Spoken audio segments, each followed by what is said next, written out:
Cambuur had Justien voor de eerste keer dit seizoen verlen. Het verslag van de wedstrijd tegen Roda JC is van Andor Faber. De eerste goede kans van de wedstrijd is Wolfhard Daljaotes. Het is André Siganix die bij de tweede peel Justin Mathieu schucht. En deze bal die mat erin. Maar Mathieu scoot de bal njonken. Een grote mogelijkheid na een kwartier dus van Cambuur die het Mathieu onbenut liet. Daarna neemt Roda JC het initiatief oer en dat liet het ekta kansen. Zoals hier van Mitchell Paulussen die het een beetje gelukkig de bal meekrijgt. Maar zijn schot wordt pakt door Xavier Maus. Zucht ik Roda-trainer Robert Molenaar. Diezelfde Paulussen is even later op een gevaarlijk. Een perfecte oorname. Maar op een hele goede redding van Maus. Stand blijft dus nog altijd 0-0.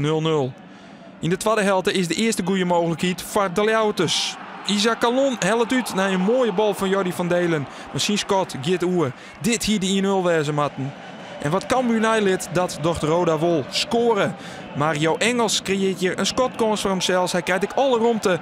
Maus kan de bal net goed verwerken. En Giuliano van Velzen tikt de 1-0 binnen voor de ploeg uit Kerkrade. Het goede terugzetten van Engels. Maus stomt de bal wel naar de zijkant, maar daar zit van Velzen om de 1-0 te maken.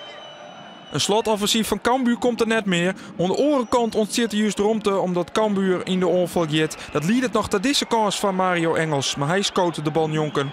Het maakt het voor het resultaat niet uit. Roda wint bij 1-0, het uitvak viert feest en Cambuur gaat voor de eerste keer dit seizoen onderuit. Ja, die doet wel zeer. Hoezeer? Nou, dusdanig zeer dat ik vind dat wij vandaag, denk ik op bijna alle facetten, niet een acceptabel niveau hebben gehaald. En dat is... Ja, dat was wat het meeste pijn doet uiteindelijk. En het gevolg is daar natuurlijk van dat je verliest. Maar dit is wel even een hele goede les moet dit zijn. Want ja, ik denk dat we vandaag onder ons kunnen hebben gepresteerd. Ja, wij waren gewoon denk ik echt niet goed. Roda is echt niet veel beter dan ons. En ze waren ook niet de bovenliggende partij.